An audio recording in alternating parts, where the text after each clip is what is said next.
E aí, galerinha do sexto ano, vamos que vamos de história, mais um povo do Extremo Oriente, né? Falamos na aula passada sobre a Índia antiga, que hoje são os países Índia, Paquistão, o Bangladesh e até Caxemira, que está tentando, né, conseguir a sua independência. E hoje a gente vai falar da China antiga, uma das civilizações mais antigas de todos os tempos.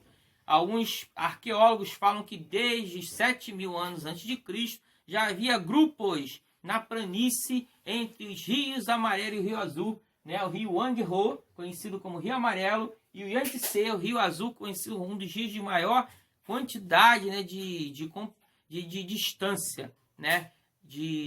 E aí a gente vai tendo, no meio dessas planícies vai surgir esses primeiros povoamentos. A partir de 2200 por aí, né, a gente vai ter as primeiras formações dos reinos chineses. E aí a gente vai ter a primeira dinastia, que alguns, né, historiadores falam da existência dessa dinastia, outros não, até porque a história oral da China confunde, né, uma parte desses reis como sábios, quase divindades, né, quase como divindades, né, ligados a toda a ancestralidade chinesa, como a gente vê, por exemplo, lá naquele desenho da Mulan, né, que mostra aquele grupo de sábios, daquelas divindades, é bem aquilo ali, né, tem uma ideia, né, como se esses ancestrais, esses primeiros ancestrais viessem dessas divindades, né, como lá no Egito também a gente vê, né, nos deuses do Egito. E aí a primeira dinastia de reinos, né, chineses, a gente vai ter a dinastia Ria, de 2000 a 1523 a.C., né? Outra coisa interessante, né, a China. Por que que hoje a história começa a olhar para a China com interesse? Durante muito tempo, sempre os povos antigos que são estudados, sempre foi a Mesopotâmia e o Egito, por serem as primeiras civilizações, né, que nós temos um conhecimento amplo, até por causa das escritas, né? No caso dos mesopotâmicos, a escrita cuneiforme, no caso dos egípcios, as três escritas, os hieróglifos, erática e demótica, né? Mas, lembrando que né, cada tempo tem suas perguntas históricas, e com todo o crescimento da China como uma das maiores economias do mundo, né, também, como a China pertence ao que vocês vão estudar lá em geografia, no 8º ano, lá o BRICS, né, que seriam os países emergentes, uma das economias que mais cresce no mundo, esses interesses em entender e conhecer a história da China. Só que é uma história muito complexa. Vocês vão ver alguns historiadores discutindo dinastias que alguns consideram que foram existentes, outras não, algumas confusões de nomes, que vão ter versões diferentes, por causa de toda a questão, né, das descobertas arqueológicas da China e a própria história da China, que durante um tempo é história oral e depois vai ser as histórias já usando, né, a escrita chinesa, que são os ideogramas. Bem, depois dessa dinastia vai ter a dinastia que essa sim, reconhecida por todos os historiadores, que é a dinastia Shang, né, ou também conhecida como dinastia Qin, 1523 a 1028 a.C. É uma das dinastias mais poderosas e que vai começar a construir de fato, né, exércitos, vai começar a construir, né, determinadas ações para o crescimento da China. A China tem algumas coisas interessantes também, lembrando das invenções, né, das chinesas, a pólvora, a seda, né, também a seda, que durante muitos anos era o grande tecido que as mulheres adoravam, né, e só eles conheciam, né, o processo do bicho da seda em transformar e fazer chegar o tecido da seda. Os fogos de artifícios, né, que aí deve a ideia da pólvora, a bússola para os navegadores, o próprio papel e depois a própria imprensa. Por mais que a gente fale lá que a imprensa, vocês vão ouvir falar lá da imprensa de Gutenberg, né, no século XV, mas claramente uma das coisas interessantes de pensar que antes disso os chineses já tinham inventado a imprensa, só não era uma imprensa de metais, por isso e também não era conhecido no Ocidente ainda, por isso a gente não tinha essa ideia.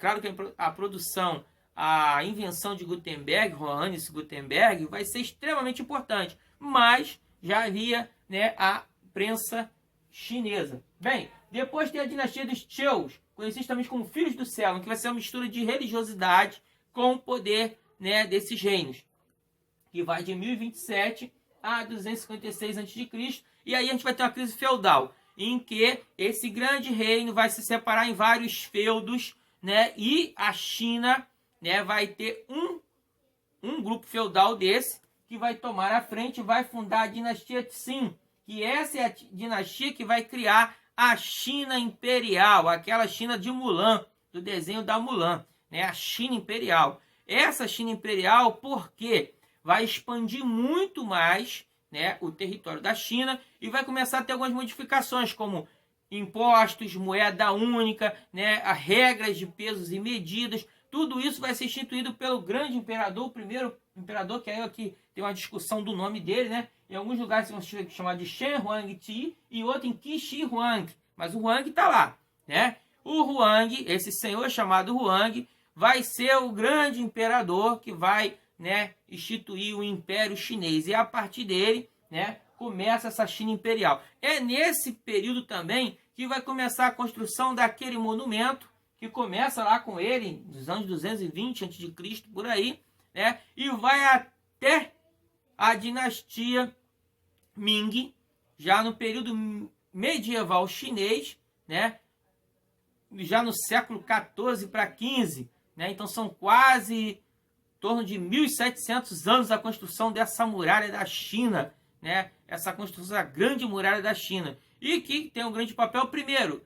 Nesse primeiro momento é o ataque dos hunos, depois o ataque dos mongóis, que chegam até ter uma dinastia mongol dominando a China. Bem, isso aqui é a característica principalmente da China antiga. Como vocês viram, é uma sociedade hidráulica também, né? Estão vivendo, né, na proximidade das principais cidades, na proximidade do Rio Amarelo e do Rio Azul, mas também, né, se aproveitavam das inundações desses rios que enchiam a planície, né, carregada de fertilização, né, porque essas águas elas vinham lá do Himalaia, como aquelas que iam para o, né, do rio Indo, rio Ganges, né, do Tibete, vem essas águas aí para esses rios chineses. Bem, segura aí que a gente vai falar de mais algumas características importantes sobre essa China antiga.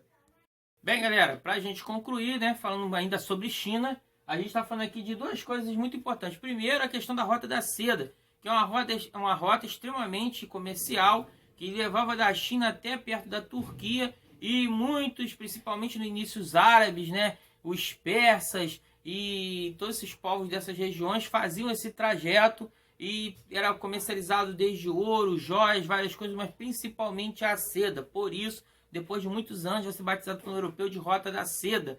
E essa Rota da Seda vai ser interessante, muito rica e poderosa durante anos, até, né, que chega o período que Vasco da Gama faz o caminho das Índias, e aí vai perder o valor. Outra coisa interessante são a religiosidade, né, chinesa. Depois vai ter a chegada do budismo, né, já no período imperial, e o budismo vai tomar conta, né, de grande parte do povo chinês, vai ser budista, mas antes disso vai ter algumas religiões, fora aquela religião ancestral, quando eu falei para vocês lá da construção da civilização chinesa, nós vamos ter duas religiões aqui, o confucionismo, né, que é em cima de um pensador, considerado também um filósofo oriental, Confúcio. Até hoje muitas das suas frases, né, são usadas, até porque houve durante um tempo, depois da morte dele, um culto a Confúcio, né, por mais que também houve alguns momentos de contestação, né, à mente, né, e às palavras desse grande pensador, mas houve lá mais culto do próprio Estado, das próprias autoridades, ao grande pensador Confúcio e ao confucionismo, né, que valorizava muito as questões da virtude como valores religiosos. Outra religião que vai surgir também nessa China antiga, lembrando de Kung Fu Panda, lá daquele desenho do primeiro Kung Fu Panda, em que ele faz, no segundo, né, filme, que ele luta contra, né, aquele, se não me engano, um cisne, um ganso que, né, ataca, ele começa a girar até parecer aquele símbolo do Yin Yang, né? Taoísmo é o nome da religião, caminho do Tao, né? Tao é o caminho, né? Lao Tse é o criador, o pensador, o construtor dessa religião, e ele vai deixar um livro chamado Tao Te Ching, que existe até hoje, aí muitas pessoas compram para ler, né, que há vários pensamentos. São duas religiões que, em questão de frases e pensamentos, são muito legais de a gente até dar uma olhada e pesquisar, tá? E são religiões que são desse período da China antiga. Bem, a China é uma civilização fantástica, né? Arquitetura, né, toda a cultura chinesa, apesar das dificuldades até de a gente compreender, porque são uma civilização totalmente diferente da nossa, mas tem muita coisa para a gente aprender com os chineses, até no seu próprio conhecimento do mundo antigo.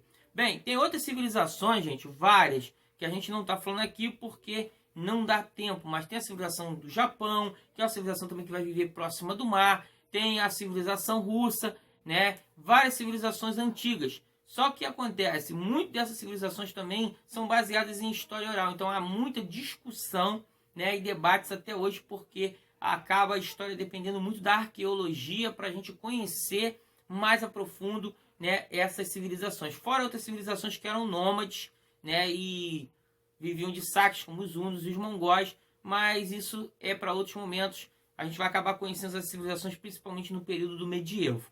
Bem, até aqui a gente fechou as civilizações do Extremo Oriente, né? Beleza? Fiquem com Deus. Até a próxima.